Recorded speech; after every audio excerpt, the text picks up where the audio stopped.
खुदा बाप और बेटे रुल कुदस के नाम में आमीन। आज हम खुदावंद के जिंदा कलाम में से पैदाइश की किताब उसका 2 बाब उसकी 8 आयत से हम पढ़ेंगे और इसमें बहुत सारी बातें हमको सीखने में मिलेंगी और मैं आपके साथ शेयर करूंगा। आए हम इस इबारत को पहले पढ़ेंगे, मुकद्दस कलाम को। और खुदावंद खुदा ने मशरक की तरफ अदन में एक बाग लगाया और इंसान को जिसे उसने बनाया था वहां रखा। और खुदावंद खुदा ने हर दरख्त को जो देखने में खुशनुमा और खाने के लिए अच्छा था जमीन से उगाया और बाग के बीच में हयात का दरख्त और नेक व बद की पहचान का दरख्त भी लगाया और अदन से एक दरिया बाग के सराब करने को निकाला और वहां से वो 4 नदियों में तकसीम हुआ। पहली का नाम अफसून है, जो हवेलिया की सारी जमीन को जहां सोना होता है घेरे हुए है और उस जमीन का सोना चोखा है और वहां मोती और संगे सुलेमानी भी हैं।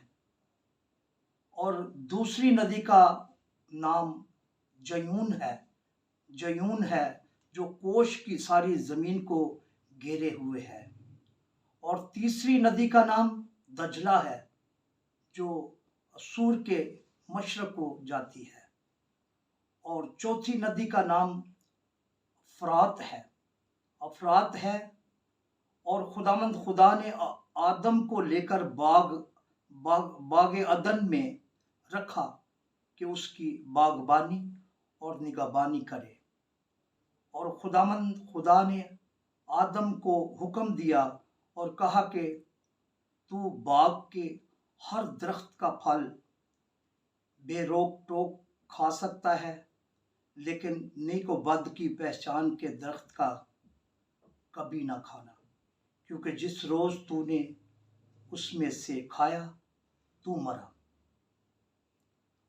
और खुदावंद खुदा ने कहा कि आदम का अकेला रहना अच्छा नहीं, मैं इसके लिए एक मददगार उसकी मानद बनाऊंगा। और खुदावंद खुदा ने कुल दश्ती जानवरों और हवा के कुल परिंदे मट्टी से बनाए और उनको आदम के पास लाया ताकि देखे वो उनके क्या नाम रखता है। और आदम ने जिस जानवर को जो कहा वही उसका नाम ठहरा। और आदम ने कुल चौपाओं और हवा के परिंदों और कुल दश्ती जानवरों के नाम रखे, पर आदम के लिए कोई मददगार उसकी मानद ना मिला। और खुदा ने आदम पर गहरी नींद भेजी और वो सो गया और उसने उसकी पसलियों में से एक को निकाल लिया और उसकी जगह गोश्त भर दिया। और खुदा ने उस पसली से जो उसने आदम में से निकाली थी एक औरत बनाकर आदम के पास लाया। एक औरत बनाकर उसे आदम के पास लाया और आदम ने कहा कि ये तो अब मेरी हड्डियों में से हड्डी और मेरे गोश्त में से गोश्त है, इसलिए वो नारी कहलाएगी, क्योंकि वो नर से निकाली गई है। इस वास्ते मर्द अपने माँ बाप को छोड़ेगा और अपनी बीवी से मिला रहेगा और वो एक तन होंगे। और आदम और उसकी बीवी दोनों नंगे थे और शर्माते ना थे। और सांप कुल दश्ती जानवरों से जिनको खुदावंद खुदा ने बनाया था चालाक था। और उसने औरत से कहा, क्या वाकई खुदा ने कहा है कि बाग के किसी दरख्त का फल तुम ना खाना? औरत ने सांप से कहा कि बाग के दरख्त का फल तो हम खाते हैं, पर जो दरख्त बाग के बीच में है उसके फल की बाबत खुदा ने कहा है कि तुम ना तो उसे खाना और ना उसे ना ना छूना, वरना मर जाओगे। तब सांप ने औरत से कहा कि तुम हरगिज ना मरोगे, बल्कि खुदा जानता है कि जिस दिन तुम उसे खाओगे तुम्हारी आंखें खुल जाएंगी और तुम खुदा की मानद नेक व बद के पहचानने जानने वाले बन जाओगे।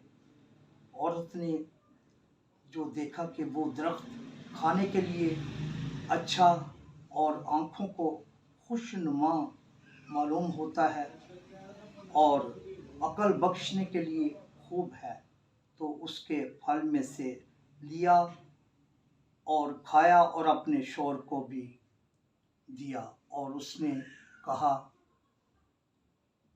और उसने खाया, तब दोनों की आंखें खुल गईं और उनको मालूम हुआ कि वो नंगे हैं। उन्होंने अंजीर के पत्तों को सीकर अपने लिए लुंगियां बनाई और उन्होंने खुदा की आवाज़ जो ठंडे वक्त बाग में फिरता था सुनी। और आदम और उसकी बीवी ने आदम को अपने आप को खुदा के हजूर से बाग के दरख्तों में छुपाया। तब खुदा ने आदम को पुकारा और उससे कहा कि तू कहाँ है? उसने कहा, मैंने बाग में तेरी आवाज़ सुनी और मैं डरा क्योंकि मैं नंगा था और मैंने अपने आप को छुपाया। उसने कहा, तुझे किसने बताया कि तू नंगा है? क्या तूने उस दरख्त का फल खाया जिसकी बाबत मैंने तुझको हुक्म दिया था कि उसे ना खाना? आदम ने कहा, जिस औरत को तूने मेरे साथ किया है उसने मुझे दरख्त का फल दिया और मैंने खाया। तब खुदा ने औरत से कहा कि तूने ये क्या किया? औरत ने कहा कि सांप ने मुझको बहकाया तो मैंने खाया। और खुदा ने सांप से कहा, इसलिए कि तूने ये किया, तू सब चौपाओं और दश्ती जानवरों में मलाऊन ठहरा। तू अपने पेट के बल चलेगा और अपनी उम्र भर खाक चाटेगा। और मैं तेरे और औरत के दरमियान और तेरी नस्ल और औरत की नस्ल के दरमियान अदावत डालूंगा। वो तेरे सर को कुचलेगा और तू उसकी एड़ी पर काटेगा। फिर उसने औरत से कहा कि मैं तेरे दर्द हमल को बहुत बढ़ाऊंगा। तू दर्द के साथ बच्चा जनेगी और तेरी रगबत अपने शौहर की तरफ होगी और वो तुझ पर हुकूमत करेगा। और आदम से उसने कहा, क्योंकि तूने अपनी बीवी की बात मानी और उस दरख्त का फल खाया जिसकी बाबत मैंने तुझे हुक्म दिया था कि उसे ना खाना, इसलिए ज़मीन तेरे सबब से लानती हुई। मुशक्क़त के साथ तू अपनी उम्र भर उसकी पैदावार खाएगा और वो तेरे लिए कांटे और ऊंट कटारे उगाएगी और तू खेत की सब्जी खाएगा। तू अपने मुंह के पसीने की रोटी खाएगा जब तक ज़मीन में तो फिर लौट ना जाए, इसलिए कि तू उससे निकाला गया है, क्योंकि तू खाक है और खाक में फिर लौट जाएगा। खुदावंद के पाक कलाम के पढ़े और सुने जाने पर खुदावंद की बरकत हो। हम थोड़ी 2 आयतें और पढ़ेंगे बीच में से। और आदम ने अपनी बीवी का नाम हवा रखा, इसलिए कि वो सब जिंदों की माँ है। और खुदा ने आदम और उसकी बीवी के वास्ते चमड़े के कुर्ते बनाकर उनको पहनाए। खुदावंद के पाक कलाम के पढ़े और सुने जाने पर खुदावंद की बरकत हो। खुदा का शुक्र हो। अजीजों, ये बात बहुत लंबी थी, लेकिन ये ज़रूरी था कि इसमें बहुत सारी बातें हम सीखेंगे। खुदावंद के पाक कलाम में से जो हमने जो बातें सीखनी है, उनमें बाग अदन का जिक्र है, उसमें औरत की नस्ल का जिक्र है, उसमें नाफरमानी का जिक्र है, उसमें कुर्बानी का जिक्र है। ये सारी चीज़ें इसलिए बात लंबी हुई और ज़रा मुश्किल है, लेकिन नामुमकिन नहीं। आए हम खुदा से दुआ मांगे ताकि खुदा कलाम पर बात करने का फजल बख्शे, उसका पाक रूह बड़ी रहनुमाई और मदद करे। खुदाए अजीम, खुदाए रब्बुल फ़वाज, कायनात के खुदा, मैं तेरी हजूरी में झुक जाता हूँ, तुझे सिजदा करता हूँ, तेरा शुक्र, तेरी तारीफ, तेरी हमद, तेरी सताइश करता हूँ। खुदावंद तू भला है और अपने लोगों पर रहम फरमाता है और तेरी वफादारी पुश्त दर पुश्त रहती है। मैं खुदावंद इस कलाम के लिए तुझसे अकल दनाई फहम मांगता हूँ। मेरी अकल इस लायक नहीं खुदावंद कि तेरे वेदों को बयान कर सके। खुदावंद तू मुझे फहम अता फरमा और मुझे बरकत दे, कलाम की बरकत दे, ताकि तेरे लोगों के साथ तेरा कलाम शेयर करें और खुदावंद तेरे लोग ईमान में मजबूत हों और कलाम को सीखने वाली रूह उनके अंदर डाल, ताकि तेरे कलाम को सीखें और हम एक दूसरे को सिखा सकें। मेरे खुदावंद बड़ा फजल, बड़ी बरकत चाहते हैं यीशु मसीह के बाबरकत और जलाली नाम के वसीला से, आमीन।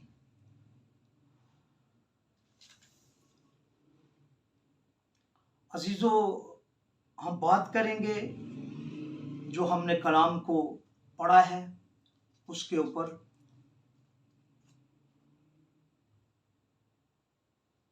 दो बाब की 8 आयत से हमने पढ़ा है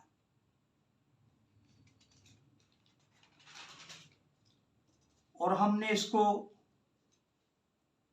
3 बाब की 21 आयत तक हमने इसकी तिलावत की है खुदा की हजूरी में।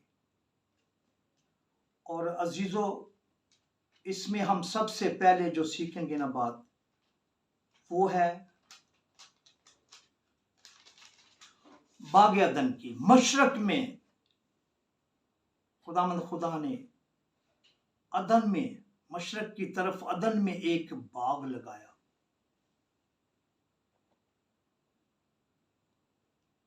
ये अदन का जो इलाका है, हम जब कलाम का मुतालिया करते हैं तो ये इराक की तरफ, जिसको बाबल भी कहा जाता है, और इराक में ये बाग अदन था। वहां पर एक दरिया था, दरिया से 4 नदियों में तकसीम हुआ और अफसून नदी भी सूख गई है और जो उसकी दूसरी नदी थी जयून, वो भी सूख गई है। सिर्फ 2 नदियां बरकरार हैं और वहां पर ही बाग अदन खुदा ने लगाया। वहां पर नेक व बद की पहचान का दरख्त भी वहां लगाया और आदम हवा को हुक्म दिया कि इसकी निगहबानी और हिफाजत करे, और उनके साथ एक मददगार भी उसने बनाया उसकी पसली में से। अजीजों, आदम पर गहरी नींद भेजी, और जब उसकी पसली एक निकाली गई तो आदम को पता चल गया, क्योंकि वो मुकम्मल तौर पर रूहानी था, उसमें कुछ भी गुनाह, कुछ भी नाफरमानी नहीं थी। ये बात सीखने वाली है। और उसने जब खुदा लेकर आया उसके पास कि ये देखो मैंने तुम्हारे साथी बनाया है, तो कहने लगा ये तो मेरी हड्डियों में से हड्डी है। तो यानी वो उस वक्त तक आदम को गुनाह का कुछ इल्म नहीं था, और वो मुकम्मल तौर पर खुदा के साथ, जब हम भी गुनाह से नफरत करते हैं, खुदा के साथ चलते हैं, तो खुदा हमें इस्तेमाल करता है। खुदा हमारी रूहानी आंखों को खोलता है और हमें रोया जैसी नेमत अता फरमाता है, हमें पाकीज़गी अता फरमाता है और अपने जलाल के लिए इस्तेमाल करता है। क्योंकि हम गुनाह से जब नफरत करते हैं, जब गुनाह से बचे रहते हैं, तब जब वो गुनाह में गिर गया तो वो क्या करने लगा, जब खुदा ने पुकारा, ए आदम तू कहाँ है, आज भी पुकारता है खुदा, आज भी यीशु मसीह के वसीले से वो पुकारता है, यहोवा पाक खुदा कि तू कहाँ है आदम। किसी शायर ने बहुत अच्छा एक ख्याल पेश किया अपने अल्फाजों के अंदर, हरफों के अंदर। तो वो कहता है कि जुर्म आदम ने किया और नस्ल आदम को सजा, काटते हैं उम्र भर जो कभी बोया नहीं। तो ये चीज है कि आदम का बनाया जाना और इस दुनिया में रहना, खल्क करना, जिंदगी का दम फूकना, और वो आज भी हम बागे अदन से, अदन का जो रंग है, जो उसके अंदर आदम को मिला, वो आज हम इन कपड़ों के जरिए पहने हुए हैं। ये हमें बागे अदन से मिला है। अजीब सी बात है ना। तमाम जानदारों में सिर्फ इंसान है जो कपड़े पहनता है, बाकी कोई जानदार कपड़े नहीं पहनता। ये हमें बागे अदन से ये लिबास मिला है। तो खुदा हमें कलाम सीखने का फजल बख्शे। और जब आदम से पूछा गया कि तुमने क्यों ऐसा किया, मेरा हुक्म क्यों टाल दिया, आज भी जब हम गुनाह करते हैं तो खुदा गमगीन होता है, मालूल होता है, गम करता है कि मैंने इंसान को क्यों बनाया जो मेरी बात नहीं मानता। हम जब अपने बच्चों से कोई बात कहते हैं कि बेटा ये काम करो, वो नहीं करते तो हमें बहुत गुस्सा आता है, हम उनको मारते भी हैं। ऐसा ही है अजीजों, ऐसा ही है। तो खुदा रंजीदा हुआ, कहा कि तूने ये क्यों किया। और औरत, उसने कहा मुझे औरत ने खिलाया। और औरत से पूछा कि तुमने क्यों किया ऐसा, कहने लगी मैंने नहीं किया, मुझे तो शैतान ने बहकाया और मैंने ये किया ऐसा। आज भी हमारी फितरत के अंदर ये चीजें पाई जाती हैं। हम कोई बात करते हैं और उसको मानते नहीं, हमने की भी होती है, फिर भी हम कहते हैं, जब दूसरा पूछता है आपने ये बात की, कहते हैं नहीं नहीं नहीं हमने की नहीं की, मैंने तो नहीं की। वो खुद ऐसे कह रहा होगा, मैंने नहीं कहा के खिलाफ कोई बात की। आज भी वो फितरत हम में मौजूद है। और इतना बेदीनी का दौर है कि हमारे अंदर एहसास, मोहब्बत धीमे पड़ गए हैं। अजीजों, ये पैदाइश की किताब हमें सिखाती है, आज भी हम एक दूसरे पे इल्जाम लगाते हैं। इससे बाहर निकले।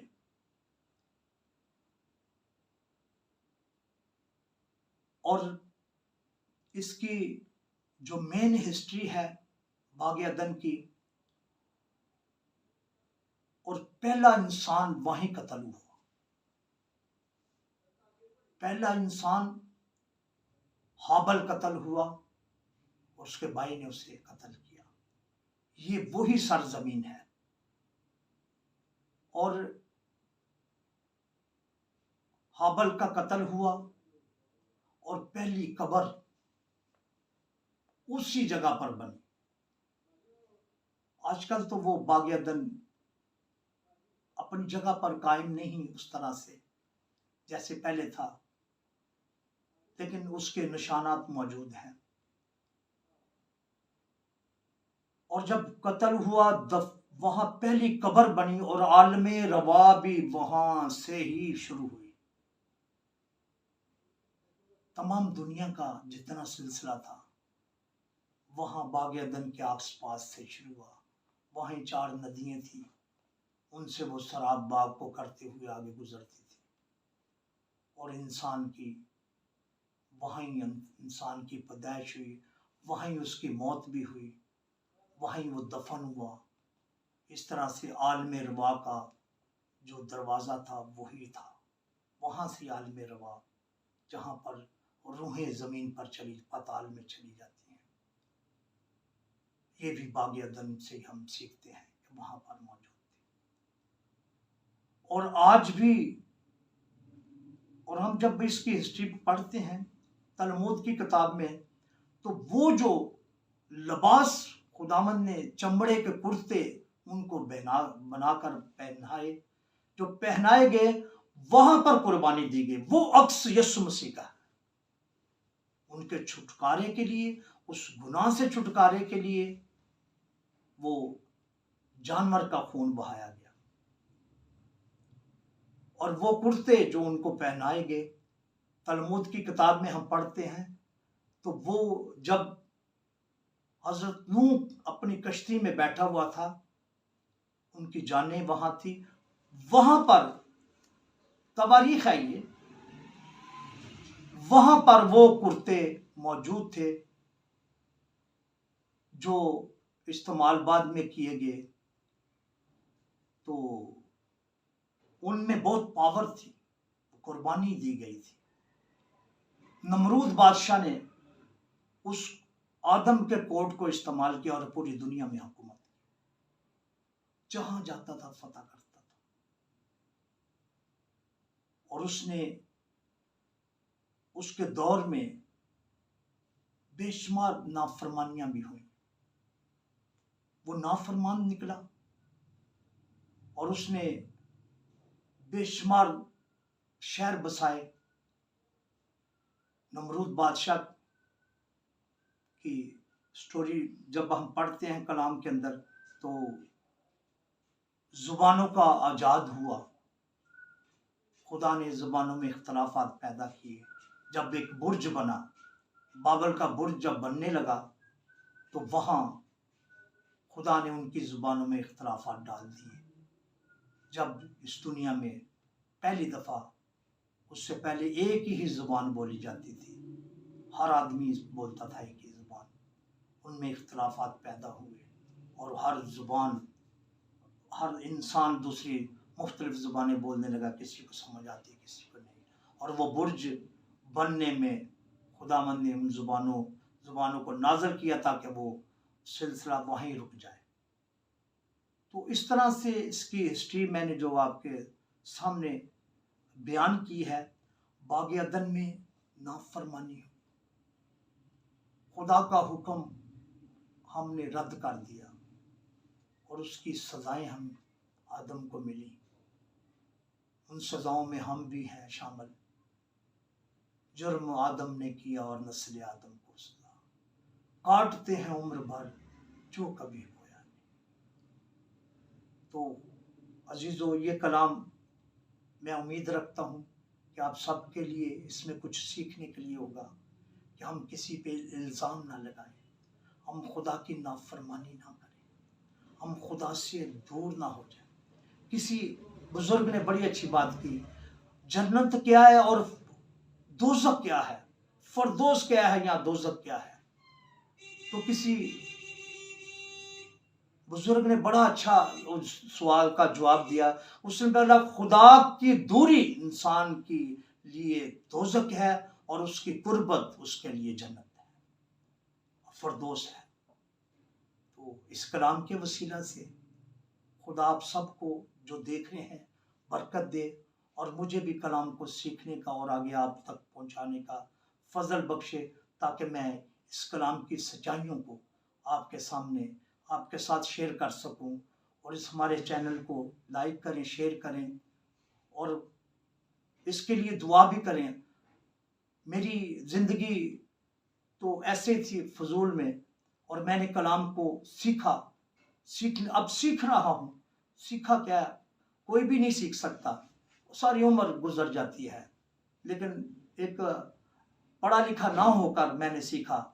और मैं खुदा का शुक्र करता हूँ, वो मुझे परस्तश के लिए भी इस्तेमाल करता है, और मुझे कलाम के लिए भी इस्तेमाल करता है, और दुआ के लिए भी इस्तेमाल करता है। हालेलुया, खुदावंद की तारीफ हो।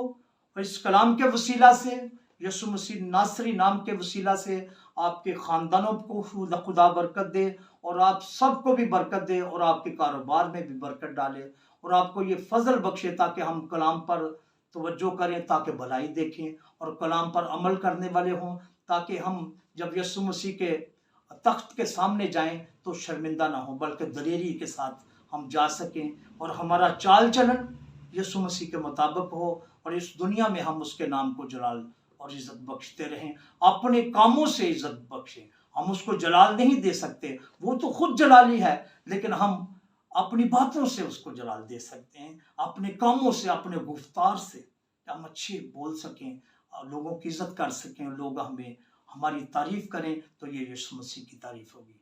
खुदा आप सबको बड़ी बरकत दे, और आपके ख़ानदानों को अपनी हिफाजत पनाह में रखे, यीशु मसीह के बाबरकत और जलाली नाम के वसीला से, आमीन। खुदा बाप और बेटे रूह कुद्दस के